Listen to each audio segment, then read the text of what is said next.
Bonjour, donc aujourd'hui on passe à l'exercice 23 où on va voir donc quatre types d'espaces vectoriels qui sont les espaces vectoriels fréquents. On les utilise, on travaille avec, on analyse, on algèbre. Donc on commence par le premier espace vectoriel. Donc si on prend E, c'est égal donc à C à la puissance n. Donc ça c'est l'ensemble des applications qui sont définies de n dans C. Donc l'ensemble des applications, donc on respecte cette notation-là, l'ensemble des applications donc définies donc de n dans C. Donc le départ, c'est les éléments de E sont des applications. Par exemple, si on prend l'application grand U qui va de n dans C, qui a chaque n associé grand U de n, qu'on note sous cette forme-là, U, indice n, ceci quel que soit n appartenant à n.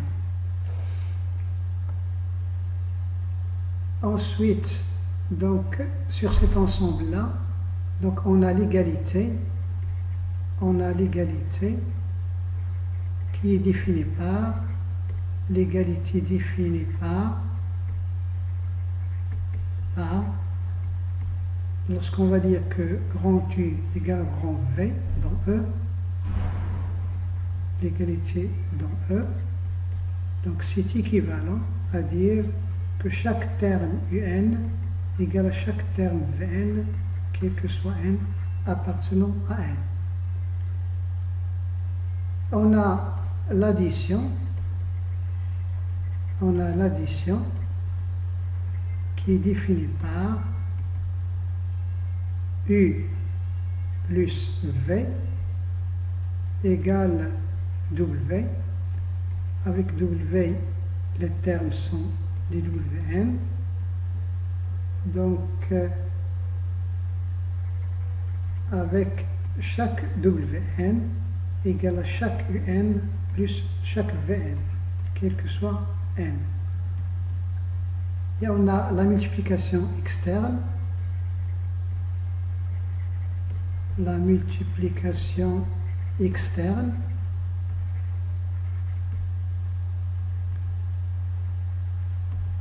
Donc, pour quel que soit alpha appartenant à C, là on va voir que E est un espace vectoriel sur C. On peut aussi vérifier que E est un espace vectoriel sur R en prenant les scalaires dans R. Mais pour l'instant, on va voir que E est un espace vectoriel sur C. Donc dans ce cas-là, quel que soit alpha appartenant à C, on définit alpha point U. Donc c'est la suite T dont les termes sont les Tn, sont des Tn, donc tel que chaque Tn égale alpha fois chaque Un, quel que soit n. Donc à partir de alpha et de U, on construit donc une nouvelle suite, donc dont les termes sont des complexes. Là on a les U de n, comme j'ai dit, on les note U indice n, donc ce sont des éléments de C. Donc on parle de suite complexe. Donc là, on met quelques couleurs pour faire la différence entre les choses. Donc là, cette égalité-là, c'est dans E. Cette somme, c'est dans l'ensemble E. Donc la somme de deux ensembles E, on construit un troisième élément qui appartient à E. Là, c'est une multiplication externe qu'on définit donc sur E. Pour ce qui est cette égalité-là, c'est une égalité dans C. Ce sont deux complexes, Un et Vn, lorsqu'on prend un n fixé. Là, c'est une somme dans C. Là, c'est une multiplication entre un complexe et un autre. C'est une multiplication dans C. Donc, ce qui est en vert, c'est dans C. Ce qui est en rouge, c'est dans E. Mais après, on va noter les choses de la même façon. Donc, on vérifie les 8 propriétés d'un espace vectoriel. Elles sont faciles donc à vérifier. Donc, on va vérifier par exemple la commutativité. propriété. Si on fait U plus V, on a dit que ça va être la suite dont les termes sont UN plus Vn, indice n. Ici, n plus Vn, c'est un complexe, donc c'est la même chose que Vn plus Un. Et cette somme-là, ce n'est autre que la somme V plus U. Donc, la loi plus est commutative. Elle est commutative. De la même façon, on vérifie que U plus V plus une suite W, dont les termes sont les Wn, c'est la même chose. Donc ça, en faisant le calcul, on va trouver les termes, ils vont être donc la forme UN plus Vn, ensuite plus Wn. Donc UN plus Vn, ensuite plus Wn, indice n. Et ça, c'est la même chose que n plus, entre parenthèses, Vn plus Wn, en passant par l'associativité dans C. Et ça, on revient en arrière, ça va être la suite U plus, entre parenthèses, la suite V plus W. Donc, la loi plus, elle est associative. Ensuite, si on prend un grand zéro, c'est-à-dire le 0 de E, c'est la suite nulle, dont les termes sont des 0 indice n. Donc, avec 0 indice n égale 0, quel que soit n. Donc, si on fait U plus la suite 0, c'est la suite 0 plus U, c'est toujours égal à U.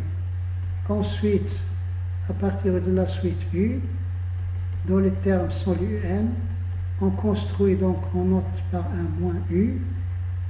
C'est la suite dont les termes sont les moins UN pour chaque N.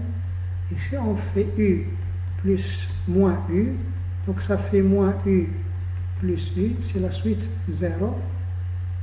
Ensuite, pour les autres propriétés d'un espace vectoriel, donc la propriété 5, si on fait alpha point U plus V, ça va être alpha point, donc la suite dont les termes sont les UN plus Vn.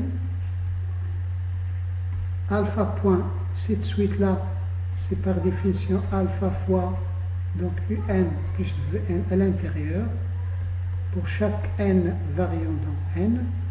Et en utilisant la distributivité de la multiplication par rapport à l'addition dans C, ça c'est alpha fois UN plus alpha fois Vn. Ensuite, en utilisant la définition de la somme de suite, c'est alpha fois UN plus la suite dont les termes sont les alpha fois Vn. Et en utilisant la définition de la multiplication externe, c'est alpha point, donc la suite dont les termes sont les UN, plus alpha point, la suite dont les termes sont les Vn. C'est donc tout simplement alpha point U plus alpha V. De même, on vérifie que alpha plus bêta point une suite U, c'est la même chose que alpha plus bêta point la suite dont les termes sont les UN. On fait entrer le alpha à l'intérieur, ça va faire alpha plus bêta fois chaque terme UN en faisant varier n. En utilisant la distributivité de la multiplication par rapport à l'addition, ça va faire alpha fois UN plus bêta fois UN en faisant varier n. Et c'est égal à alpha fois UN en utilisant l'addition entre l'addition de deux suites plus al bêta fois chaque UN. Et ce n'est autre que alpha point la suite UN plus bêta point la suite dont les termes sont les UN.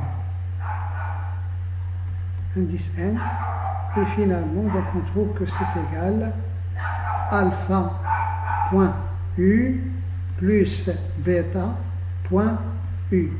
Septième propriété, si on fait alpha point bêta point U, donc ça fait alpha point à l'intérieur, donc on va avoir bêta fois chaque UN, faisons varier n, et c'est égal en utilisant encore une fois la multiplication externe, ça fait alpha fois bêta fois chaque UN, le tout indexé par n, en utilisant l'associativité de la multiplication, donc dans C, ça fait alpha fois bêta, le tout fois UN, indexé par n, et c'est égal, on utilise la multiplication externe, c'est alpha fois bêta, point.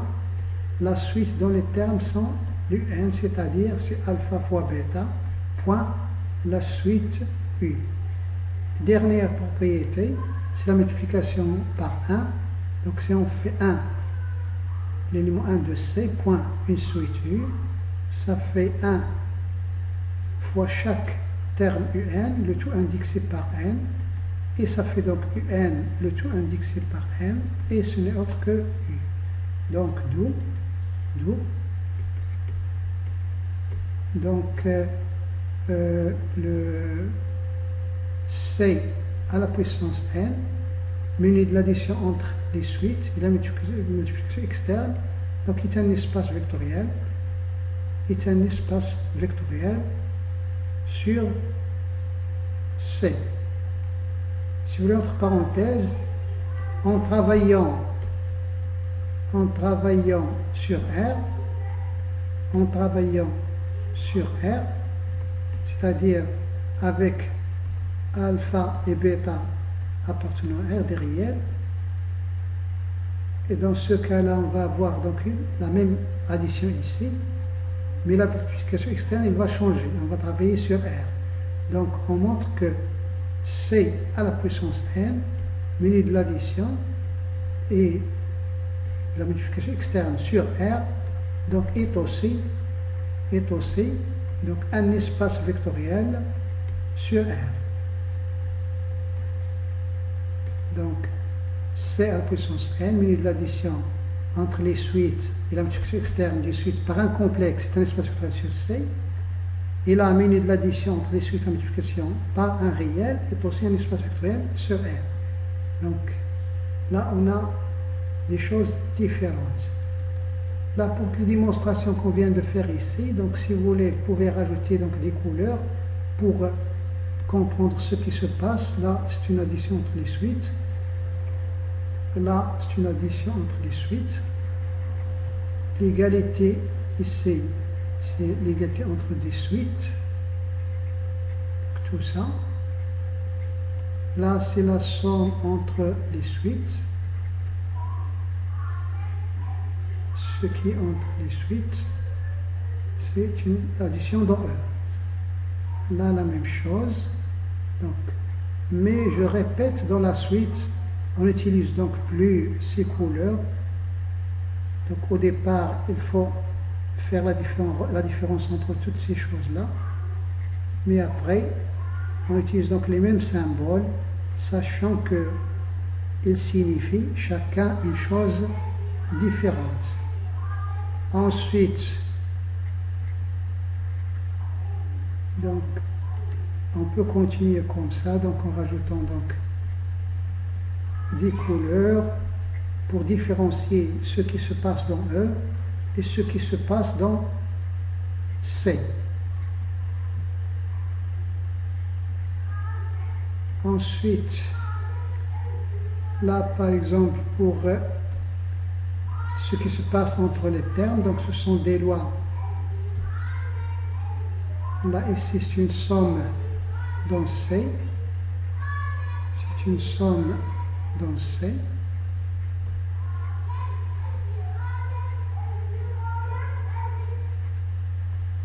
Et ainsi de suite. Donc vous pouvez continuer à mettre des couleurs pour différencier donc les choses. Donc on pose, ou bien on considère donc dans le deuxième exemple, on considère donc E égale R puissance I. Donc ça c'est l'ensemble des applications, ou bien des fonctions définies de I dans R, l'ensemble des fonctions donc définies donc de I dans R. Donc les fonctions définies de I à valeur dans R. Par exemple, si vous prenez I, c'est l'intervalle 0,1. Là, vous allez avoir toutes les fonctions définies de l'intervalle 0,1 dans R. Si vous prenez I égale à l'intervalle 0 plus l'infini, Donc, par exemple, fermer les côtés de 0. Donc, on va voir toutes les fonctions qui sont définies de 0 plus l'infini dans R. Si on prend I égale, par exemple, égale à moins l'infini 1, on va voir toutes les fonctions qui sont définies de moins l'infini 1 dans R, et ainsi de suite. Donc, I, dans ce cas-là, étant un intervalle,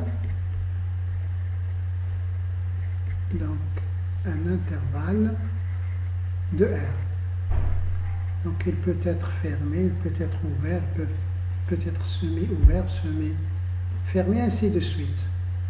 Donc, qu'est-ce qu'on peut définir donc sur I? Donc, on définit l'égalité. Donc, on définit d'abord l'égalité. Qu'est-ce que ça signifie? Deux éléments sont égaux de E. Donc, si on prend F, G appartenant E, c'est-à-dire une fonction définie donc de I dans R, qui a X associé donc F de X, qui soit X appartenant à I. G, notre fonction définie donc de I dans R, qui a X associé donc G de X, pour chaque X appartenant à I. Donc, si on prend deux fonctions, c'est-à-dire deux éléments de E, les éléments de E sont des fonctions définies de I dans R, qu'est-ce que ça veut dire? F égale G. Ça signifie que F de X égale à G de X. Pour chaque X appartenant à I, l'image de X par F, c'est la même chose que l'image de X par G. Donc, on définit l'addition. On définit donc l'addition de deux éléments de E. Donc, F plus G. Donc, c'est l'application qui est définie donc de I dans R. Ça doit être une application définie de I dans R, telle que à X, il associe quelque chose. Donc, à X, il associe l'image de X par F plus l'image de X par G. Et ça, c'est ce qu'on écrit F plus G, le tout appliqué à X. Et là, il faut faire la différence entre le plus qui est là et le plus qui est à l'intérieur. On définit aussi la multiplication externe. La multiplication externe. Donc, la multiplication externe. Donc, pour quel que soit alpha appartenant à R, l'application alpha.f, c'est une application qui est définie donc de I dans R. À chaque X, il doit lui associer quelque chose qui appartient à R. Donc, par X, on a l'image de, par F, on a l'image de X, ça fait F de X, qui est un réel. Le alpha qui est un réel, donc si on fait le produit, ça va être un réel. Et ça, c'est ce qu'on note par, c'est l'application notée par alpha.f, le tout appliqué à X. C'est bien une fonction qui est définie de I dans R. Là, quelques couleurs pour faire la différence entre les choses. Donc, F égale G en tant que fonction. Là, c'est la somme de deux applications. Donc, c'est la somme entre fonctions, ici. Là, c'est une multiplication externe d'une fonction par un scalaire. Donc là, il faut bien avoir une idée claire de ce qu'on a ici. Maintenant, un peu de verbe. Donc, lorsqu'on prend donc deux fonctions, dire qu'elles sont égales en tant que fonction, ça veut dire que pour chaque x, f de x est un réel égal à g de x qui est un réel. C'est une égalité dans R. Pour l'addition, là, on fait f de x plus g de x. Donc, c'est une somme dans R, entre deux réels. La multiplication d'un réel par f de x qui est un réel, donc c'est une multiplication dans R. Donc avec ces définitions qui doivent être claires donc pour nous, donc on a les choses suivantes. Donc pour quel que soit alpha, bêta appartenant à R, pour quel que soit f, g, h, trois éléments de E, c'est-à-dire que ce sont des applications qui vont de I dans R, qu'est-ce qu'on a? Donc, premier résultat. Si on fait f plus g en tant que fonction, est-ce que c'est égal à G plus F? Donc oui, et pour voir oui, car la justification est la suivante. Il faut montrer que ces deux fonctions ont le même ensemble de départ, le même ensemble d'arrivée, et que lorsqu'on les applique à un x qui appartient à l'ensemble de départ, ça donne le même résultat. Oui, car f plus g et g plus f sont définis donc de i dans R. C'est la première chose. Petit a. Et ensuite, pour petit b, quel que soit x appartenant à i, si on fait f plus g de x, c'est par définition f de x plus g de x. Là, ce sont des réels, c'est la même chose que g de x plus f de x. Et par définition de l'ensemble de fonctions, ça ce n'est autre que la fonction g plus f, le tout appliqué à x. Donc avec le petit a et le petit b, on en déduit que f plus g est bien égal à g plus f. Deuxième chose, si on fait f plus g plus h, là on commence par faire g plus h et ensuite plus f, c'est la même chose que si on fait f plus g, ensuite plus h. Pourquoi ça? Car, pour les mêmes raisons, on a f plus g plus h et la fonction f plus g plus h, ils sont définis donc de i dans R. Ils sont définis donc de i dans R. Et deuxième condition qu'il faut bien comprendre, leur action sur un x donné, si on fait f plus entre parenthèses g plus h, le tout appliqué à x, ça va faire d'abord f de x plus cette fonction-là, qui est g plus h appliqué à x. Et donc c'est égal f de x plus cette fonction appliquée à x, entre parenthèses, ça va donner g de x plus h de x. Là, ce sont des réels, c'est la même chose que f de x plus g de x, le tout entre parenthèses plus h de x. Et c'est égal, en revenant maintenant en arrière, ça c'est l'application f plus g, le tout appliqué à x, plus l'application h appliquée à x. En revenant encore en arrière, ça fait l'application f plus g, plus l'application h, le tout appliqué à x. Et donc, on souligne le départ et la fin, on voit que les deux fonctions donc, sont égales.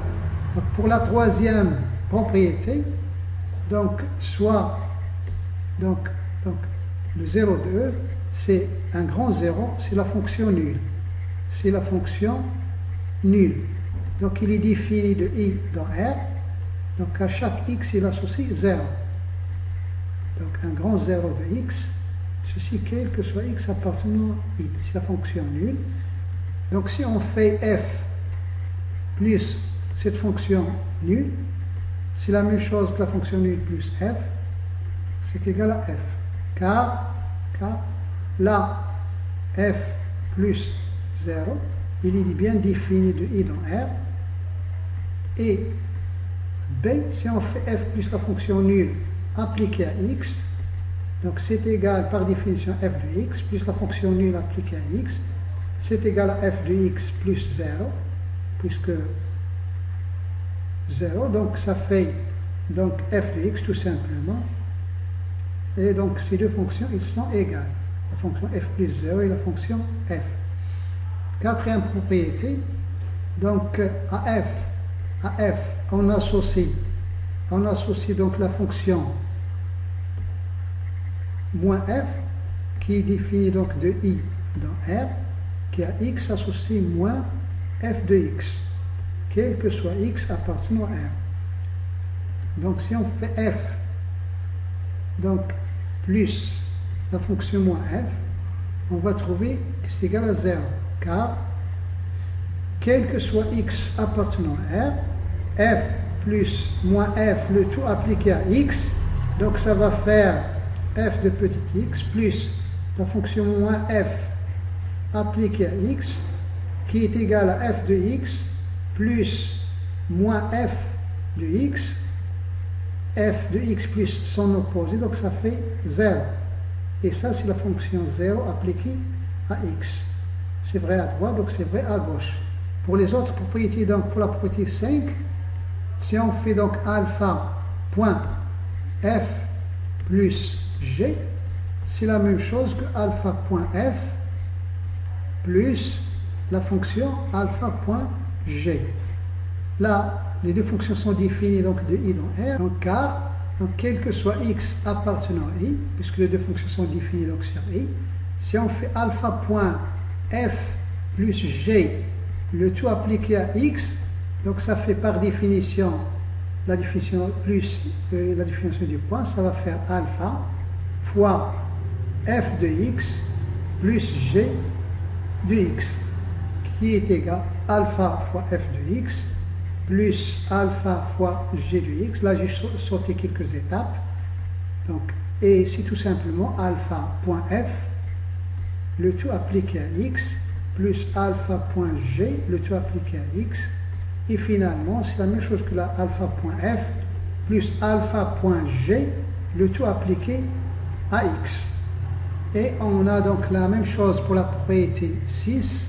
Donc on ne va pas la détailler. Si on fait alpha plus bêta point une fonction f, c'est la même chose que si on fait alpha point f plus bêta point f. Septième propriété, si on fait alpha point bêta point f, c'est égal à alpha fois bêta, le tout point f. Et si on fait donc la huitième propriété, le 1 de R, point une fonction f, c'est la même chose que la fonction f. Donc là, je vais mettre quelques couleurs, surtout pour les premières propriétés, pour voir la différence entre ce qu'on est en train de faire. Donc là c'est l'addition entre les fonctions, c'est en rouge. L'égalité entre des fonctions, c'est en rouge. Là, c'est une somme entre fonctions. Ensuite, là, c'est une somme entre fonctions appliquée à x. Là, c'est une somme entre fonctions. La même chose ici, tout ce qui est entre fonctions, c'est en rouge. C'est une addition dans E. Et ce qui est en vert, donc là, on va mettre un peu de vert. Là, on fait la somme de deux réels. C'est une somme entre des réels. On a la commutativité dans R. Là aussi, c'est une somme entre deux réels. Par exemple, ici, ça c'est un réel, ça c'est un réel. Mais entre f et g, c'est une somme entre fonctions. Faites la différence entre les choses. Donc pour le reste, donc je vous laisse faire des couleurs. Là aussi, on a, donc là, c'est une somme de deux fonctions. Égalité entre fonctions. Là, c'est le 0 en tant que fonction. C'est un grand 0. C'est un grand 0. Pour ce qui est en vert, là, c'est une somme entre fonctions. Là, tout ça, c'est un réel. C'est le réel 0. C'est le réel 0. Donc, c'est la fonction 0 appliquée à x. Ça donne donc le réel 0. Et là, donc on montre donc de façon aisée ces propriétés-là. Là aussi, pour le symétrique, donc là, vous avez une fonction f, on lui associe moins f. Ça, c'est un trait en rouge, c'est l'opposé de f en tant que fonction. Là, c'est une somme entre fonctions, plus le moins f, ça donne la fonction 0. C'est un grand 0. Là aussi, c'est une somme entre fonctions. Et là, c'est une somme entre deux réels. Là, c'est la somme entre deux réels. Là, c'est l'opposé de f de x en tant que réel. Là aussi, c'est l'opposé de f de x en tant que réel. Là, c'est l'opposé de f en tant que fonction. Donc, tous ces traits n'ont pas la même signification. Donc, ce qui est en rouge, c'est dans E. Ce qui est en vert, c'est entre des réels. Donc, on peut continuer comme ça. Donc, on a finalement, donc, d'où l'ensemble, donc, on a dit donc R à la puissance I, muni de l'addition entre les fonctions et la multiplication externe, Donc est un espace vectoriel donc sur R. Donc de même si on prend ici au lieu de R on prend C, l'ensemble des applications définies de E dans C est un espace vectoriel sur C. Et c'est aussi un espace vectoriel sur R. Donc si on veut plus de détails, donc on a des livres pour plus d'explications. Ensuite, pour le troisième exemple, donc on a la chose suivante. Pour le troisième exemple, on va prendre, dans ce cas-là, on pose E égale K de X. Donc c'est l'ensemble des polynômes. C'est l'ensemble des polynômes à coefficient donc K. Polynôme à coefficient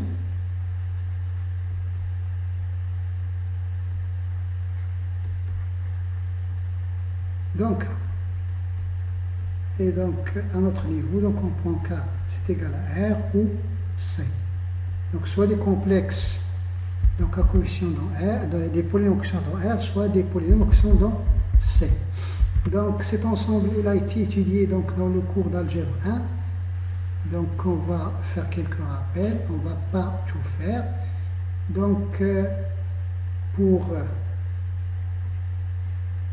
P appartenant à E, donc on sait qu'il existe donc un N appartenant à N, tel que donc P va s'écrire A0 plus A1x plus jusqu'à A1 10 N xn, avec A0 jusqu'à AN des éléments qui appartiennent à K.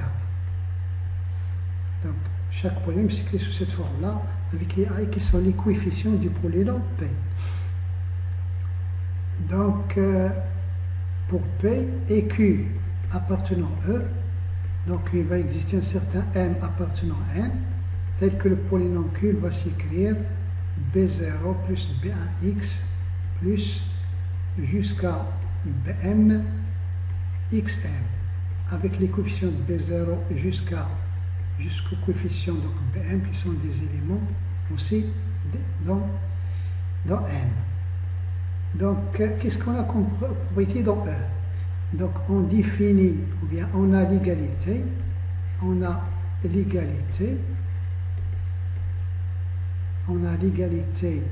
donc dans E qui est défini par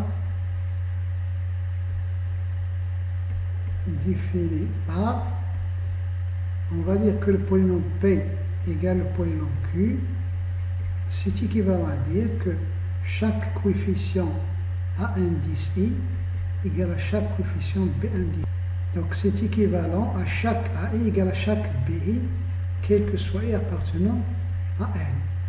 Remarquez que A indice I égale à 0 pour quel que soit I supérieur strictement à N. La même chose, les BJ sont égales à 0 quel que soit J strictement supérieur à N.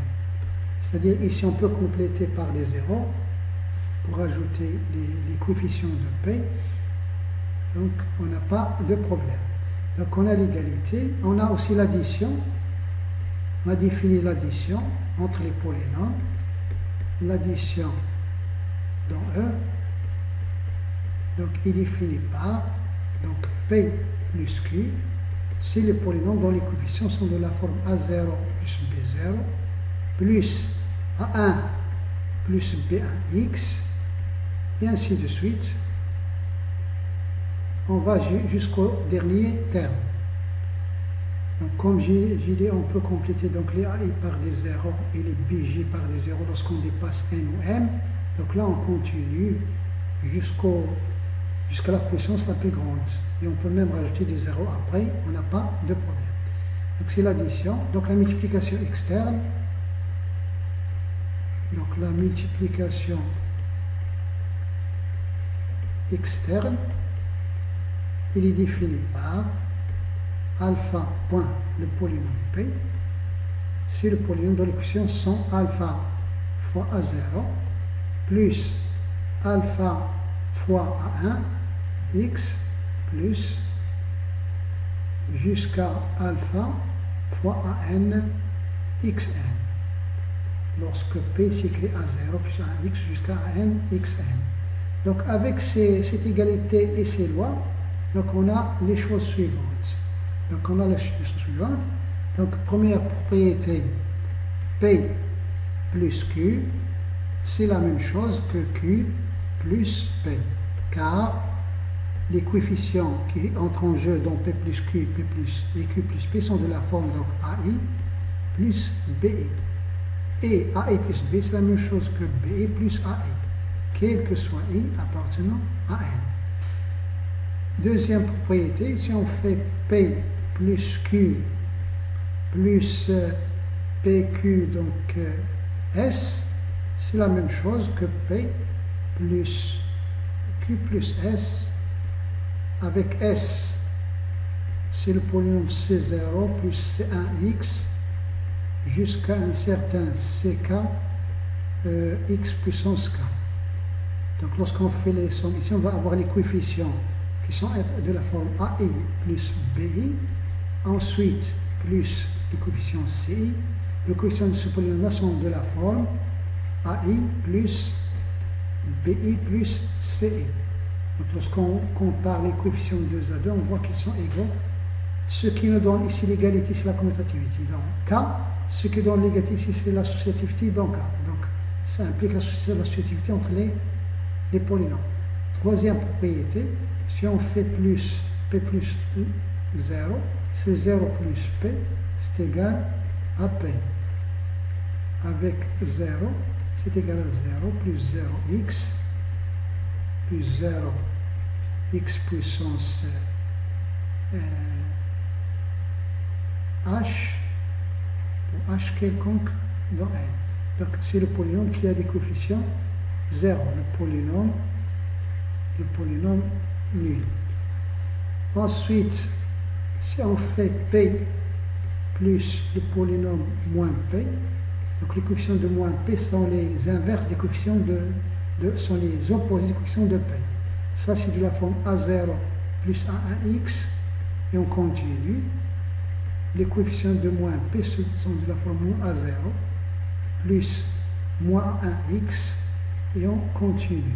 Lorsqu'on fait la somme, on va voir 0 plus 0x, c'est-à-dire on va avoir le polynôme 0. Cinquième propriété, si on fait alpha point p plus q, on va trouver que c'est la même chose que le polynôme alpha point plus le polynôme alpha point q. Puisque le coefficient du premier polynôme va être de la forme alpha fois ai plus bi, les coefficients du deuxième polynôme sont de la forme alpha fois ai plus alpha fois bi. Et ça c'est vrai, quel que soit i appartenant à n. C'est la distributivité de la multiplication par rapport à l'addition dans K. Donc la même chose pour la propriété alpha plus bêta point p, c'est la même chose que le polynôme alpha point p plus le polynôme bêta point p. Parce que le coefficient de ce polynôme-là va être de la forme alpha plus bêta fois chaque ai. Ici, on va avoir alpha fois chaque ai plus bêta fois chaque ai. Et là, c'est égal, d'après la distributivité de la multiplication à droite par rapport à l'addition.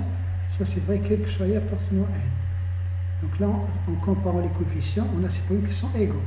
Septième propriété, si on fait alpha point bêta point p, c'est la même chose que alpha fois bêta, le tout, point le polynôme p. Parce que le coefficient de ce polynôme-là va être de la forme alpha. D'abord, on fait bêta point p, donc ça, on va avoir des bêta fois des ai pour les coefficients. Ensuite, point alpha, on va multiplier les coefficients par alpha. Les coefficients de ce polynôme-là, donc automatiquement, sont de la forme alpha fois bêta, le tout fois ai. Et ces deux quantités-là sont égales grâce à l'associativité dans K. Donc, quel que soit i appartenant à n. Huitième propriété, si on fait alpha point le polynôme p, c'est la même chose que le polynôme p parce que 1 fois chaque coefficient ai, ça donne ai. Donc ces deux polynômes-là, ils ont les mêmes coefficients, ceci quel que soit i appartenant à n. Donc là, un peu de couleur pour faire, donc pour différencier les choses. Donc là, on va prendre du rouge pour les opérations qui sont dans E. Là, c'est une égalité donc dans E. Là, c'est une somme donc dans E. Là aussi, c'est une somme entre des polynômes. Là, c'est une somme entre des polynômes, multiplication externe. Somme entre des polynômes, là, c'est la somme dans E. Là, c'est la somme entre polynômes. C'est une somme entre polynômes, donc en rouge pour voir de façon plus claire. Là, tout ça c'est dans 1. L'opposé dans 1. Le 0 de 1. Ces égalités sont dans 1. Là, point plus égalité dans 1. Point plus point. Là, c'est la multiplication externe entre un scalaire appartenant à C et un polynôme. Là, tout ça c'est donc. Ensuite, un peu de vert pour les opérations qui sont dans. Donc là, c'est une égalité entre des éléments de K, des coefficients. Donc tout ça. Là, c'est une somme entre deux éléments de K. Là, c'est une multiplication dans K entre des éléments de K. Là aussi, c'est une somme dans K. Et là, c'est la commutativité, si vous voulez, dans K. K, il est supposé un corps commutatif. Là, c'est une addition dans K entre des éléments de K. Et là, puisque on a l'associativité de la loi plus dans K. Là, c'est la commutativité de la loi plus dans K. Ensuite, là, c'est un 0 dans K. C'est des 0 de K. Ensuite, là, pour justifier cette opération-là, c'est une multiplication, c'est une addition dans K. Et cette égalité-là, c'est grâce à la distributivité de la loi plus par rapport à la loi, la distributivité de la loi fois par rapport à la loi plus. Donc, là, c'est la même propriété, mais à droite. Donc, la distributivité. Donc c'est la distributivité à droite. Là c'est la distributivité à gauche. Là c'est l'associativité de la multiplication dans K. Donc c'est l'associativité, si vous voulez, l'associativité de la loi fois dans K. Là 1 fois AI égale à AI, puisque 1 c'est l'élément neutre de la multiplication. 1 indice K. Donc 1 fois n'importe quel élément de K, ça donne l'élément de K. Donc là aussi, si vous voulez, vous pouvez mettre l'indice. Donc finalement,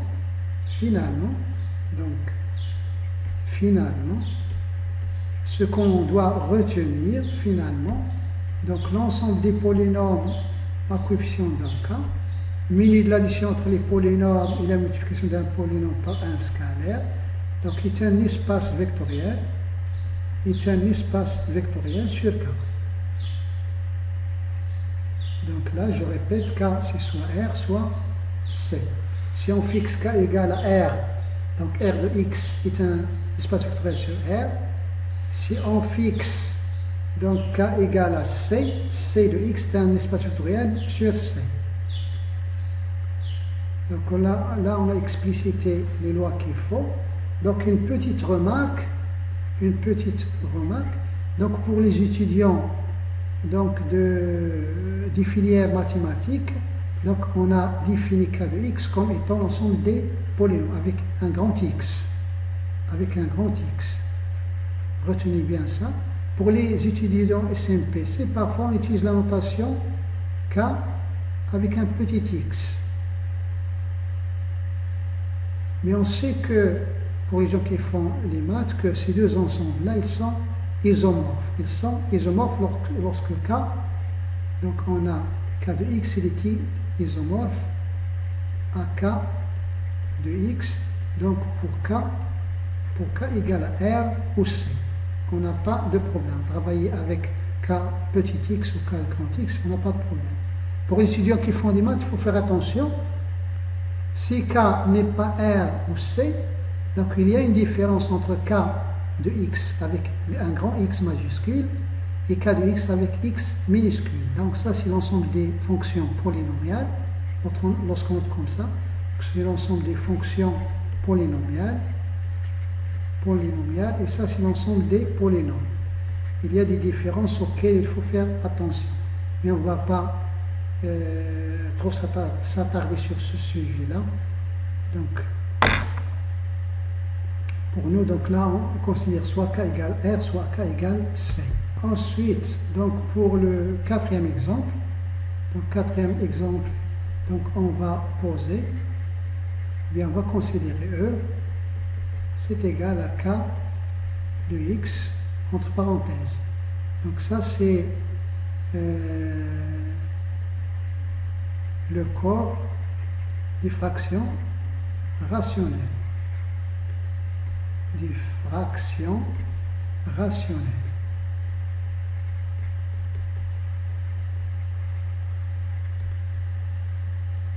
Donc, nous, pour les étudiants de SMPC, donc, et les étudiants des filières de maths, donc on a étudié l'ensemble des fractions rationnelles, et on a vérifié que c'était un corps. Aujourd'hui, donc, on va vérifier que c'est un espace vectoriel sur K. C'est un espace vectoriel sur K. Donc là, avec K égale R ou C. Et on a vu que pour les étudiants de filière maths, que K de x est isomorphe à l'espace, donc à l'ensemble des fonctions rationnelles.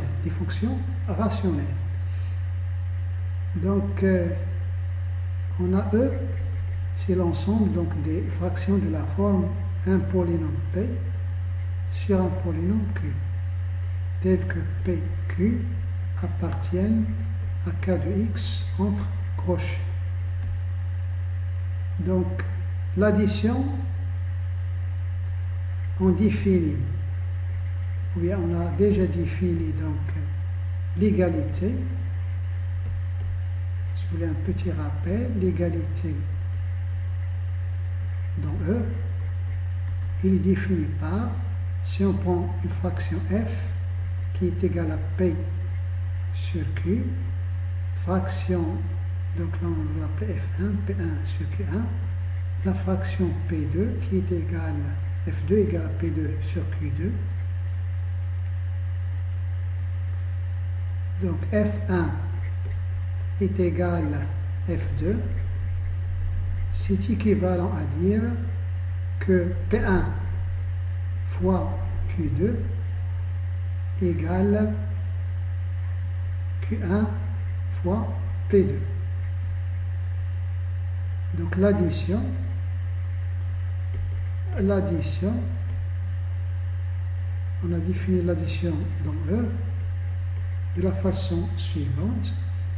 Donc F1 plus F2, c'est la fraction donc P1 fois Q2 plus Q1 fois P2 sur Q1 Q2.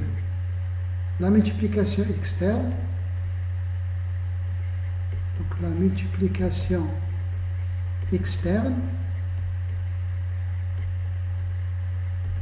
donc pour alpha appartenant à K, donc alpha point F1, c'est la fraction alpha point P1 sur Q1. Donc à l'aide de ces définitions-là, donc si vous voulez quelques couleurs pour faire changer les choses. Donc là, f1 égale à f2, c'est une égalité entre des fractions. Et cette égalité-là, elle est définie à partir de l'égalité entre des polynômes. On a déjà vu ce que ça veut dire deux polynômes qui sont égaux. Là, c'est une multiplication entre des polynômes. Donc les opérations entre les polynômes, on va les mettre en rouge, les opérations entre les fractions, on va les mettre en rose. Donc là, c'est une somme entre deux fractions.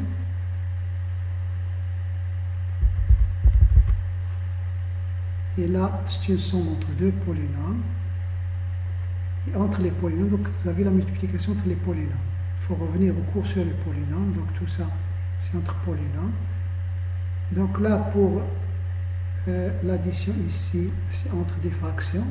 Donc j'ai utilisé la couleur rose pour les fractions. L'égalité, l'addition. Ce qui est entre polynômes, on va le mettre en rouge. Là, c'est une multiplication externe d'un scalaire par une fraction. Je vais le mettre en rose et en violet. Ça, c'est défini à partir de la multiplication externe entre les polynômes. Donc alpha.f1, c'est égal à la fraction. Le polynôme qui est en haut, c'est alpha.p1 et le polynôme qui est en bas, c'est q1. Donc à l'aide de ces trois choses, donc on a les propriétés suivantes.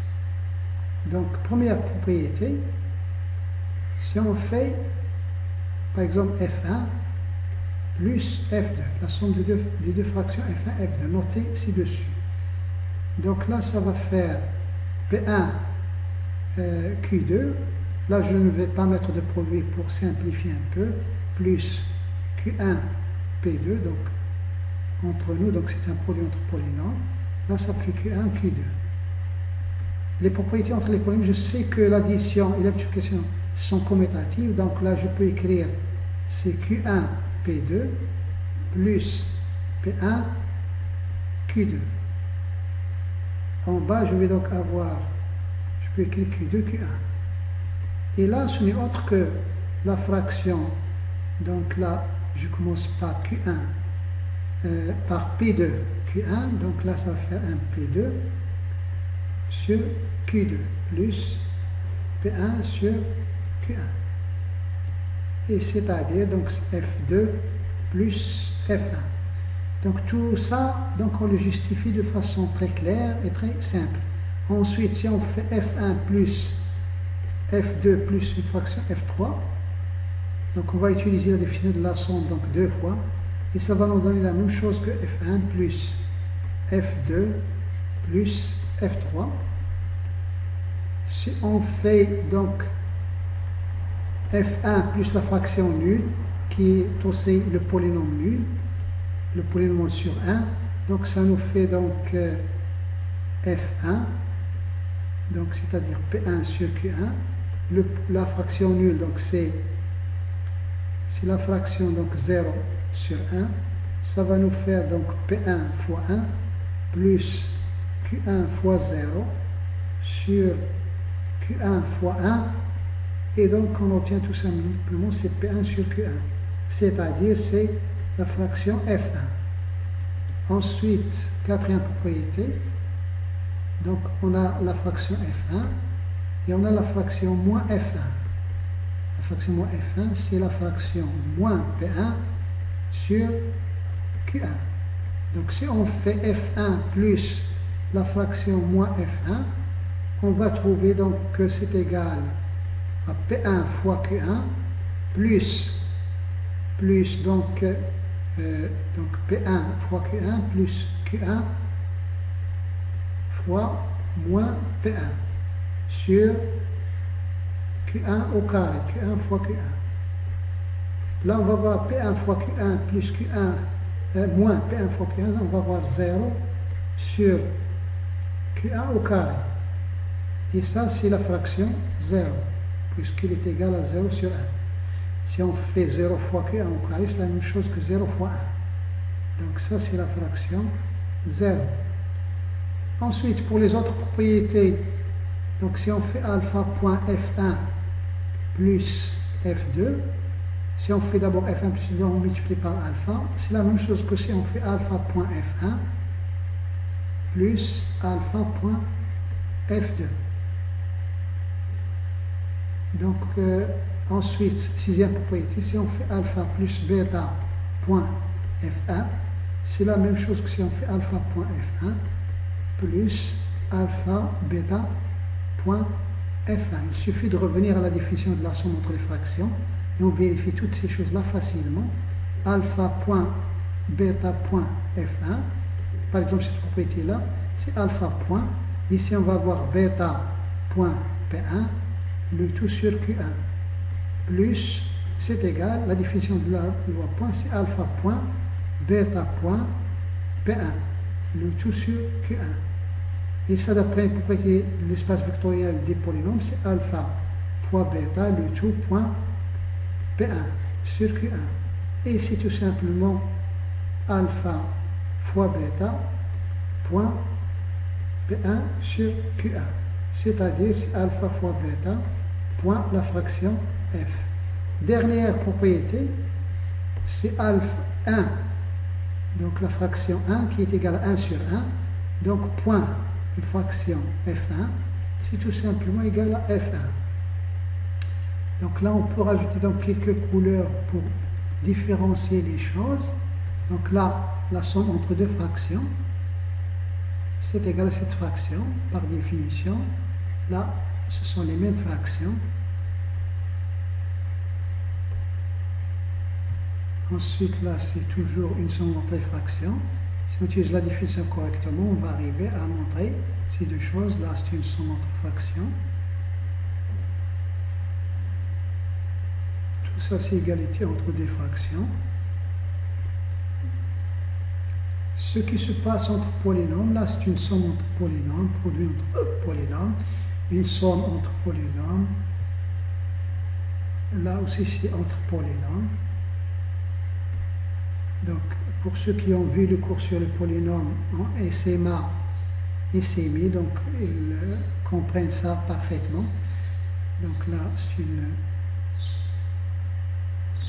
une opposée, c'est l'opposé en tant que fraction. Là, c'est une somme de fractions, moins, c'est entre fractions. Donc, ce qui est ici en rouge, c'est entre polynômes. C'est dans l'espace des polynômes. Donc, de toute façon, donc, on peut colorer tout ce qu'on vient de voir ici. Donc, finalement, donc K dx entre parenthèses, c'est l'ensemble des fractions rationnelles qui sont dans K, mêlé de l'addition entre les fractions, la multiplication des fractions par un élément de K, un scalaire, donc est aussi un espace vectoriel. Est un espace vectoriel sur K.